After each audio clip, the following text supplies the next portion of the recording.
ಸಮಸ್ಯೆ ಆಗದಂತೆ ನೋಡ್ಕೊಳ್ತೇವೆ ಅಂತೇಳಿ ಮಾಜಿ ಶಾಸಕರು ಭರವಸೆ ಕೊಟ್ಟಿದ್ರು.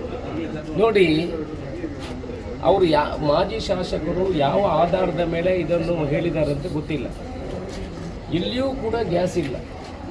ಕಸ್ಟಮರ್ಸಿಗೆ ಇವತ್ತು 35ರಿಂದ 40 ದಿವಸಕ್ಕೆ ಒಂದು ಸಿಲಿಂಡರ್ ಸಿಗ್ತದೆ. ನನಗೆ ಗ್ಯಾಸ್ ಏಜೆನ್ಸಿ ಇದೆ ಸುಳ್ಯದಲ್ಲಿ. ನಮ್ಮಲ್ಲಿ 40ರಿಂದ 45 ದಿವಸಕ್ಕೆ ಗ್ಯಾಸ್ ಕೊಡ್ತೇವೆ. 4 ದಿವಸ ಆಯಿತು ನಮಗೆ ಲೋಡ್ ಬರೋದು. 4 days ಜನ ಅಂಗಡಿ ಎದುರು ಕ್ಯೂ ನಿಲ್ಲುವಂಥ ಪರಿಸ್ಥಿತಿ ನಿರ್ಮಾಣ ಆಗಿದೆ. ಹೋಟೆಲ್ಗಳು ಬಂದಾಗಿದೆ.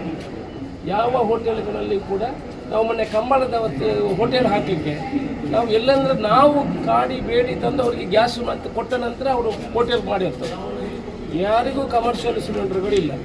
ಇವರು ಮೊನ್ನೆ ಮಾಧ್ಯಮದಲ್ಲಿ ಕೊಟ್ಟರಲ್ಲ, ಎಲ್ಲಿಯೂ ಬೇಡಿಕೆಗಳೇನು ತೊಂದರೆ ಇಲ್ಲ, ಎಲ್ಲಿಯೂ ಶಾರ್ಟೇಜ್ ಇಲ್ಲ. ಈಗ ಕೊಡಲಿ ಅಲ್ಲ. ಈ ಪರಿಸ್ಥಿತಿ ಎಲ್ಲಾದರೂ ಕೇಂದ್ರದಲ್ಲಿ ಕಾಂಗ್ರೆಸ್ ಸರ್ಕಾರ ಇದ್ದು BJP ಅಪೋಸಿಷನ್ ಇದ್ದರೆ ಇವತ್ತು ಸಿಲಿಂಡ್ರನ್ನು ಹೆಗ್ಲಲ್ಲಿ ಇಟ್ಕೊಂಡು ಇಡೀ ರೋಡಲ್ಲಿ ಓಡಾಡ್ತಾ ಇದ್ರು. ಆದರೆ ನಾವು ಕಾಂಗ್ರೆಸ್ನವರು ಒಳ್ಳೆ ಚೀಪ್ ರಾಜಕೀಯ ಮಾಡಲಿಕ್ಕೆ ನಾವು ಹೋಗೋದಿಲ್ಲ. ಈ ದೇಶಗಳು ಯುದ್ಧವನ್ನು ಎದುರಿಸ್ತಿದೆ. ದೇಶ ಬಂದಾಗ ನಮ್ಮ ದೇಶ, ಅದಕ್ಕಾಗಿ ನಾವು ಯಾವತ್ತೂ ಬೀದಿಗೆ ಇಳಿಯಿಲ್ಲ. ಎಷ್ಟೋ ಜನ ನಮ್ಮ ಹತ್ರ ಕೇಳ್ತಾರೆ, ಯಾಕೆ ನೀವು ಬೀದಿಗೆ ಇಳಿಯಲಿಲ್ಲ? ನಾವು ದೇಶದ ಹಿತರಕ್ಷಣೆಯಿಂದ ನಾವು ಬೀದಿಗಿಳಿದಿಲ್ಲ.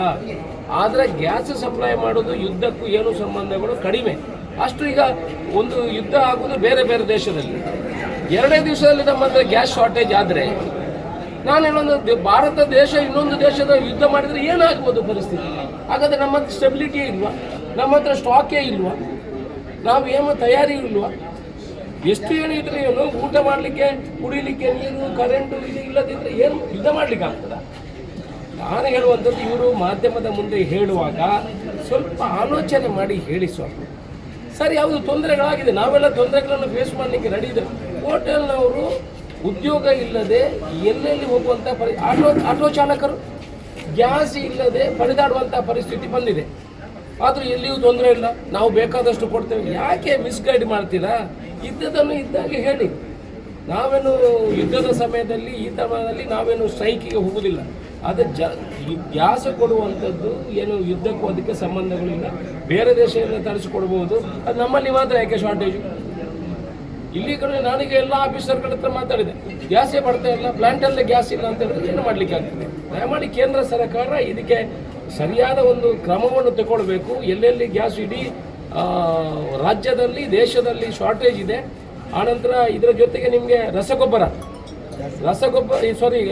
ನಮ್ಮ ಕೃಷಿಗೆ ಬೇಕಾಗುವಂಥ ಗೊಬ್ಬರ ಕೂಡ ಶಾರ್ಟೇಜ್ ಆಗ್ತಾ ಇದೆ. ಯೂರಿಯಾ ಯಾವುದು ನಿಮಗೆ ಸಿಗುವುದಿಲ್ಲ, ನೋಡ್ಕೊಳ್ಳಿ. ಅದರಿಂದ ಇದಕ್ಕೆ ಕಾರ್ಯಪ್ರವೃತ್ತರಾಗಬೇಕು ಕೇಂದ್ರ ಸರ್ಕಾರ.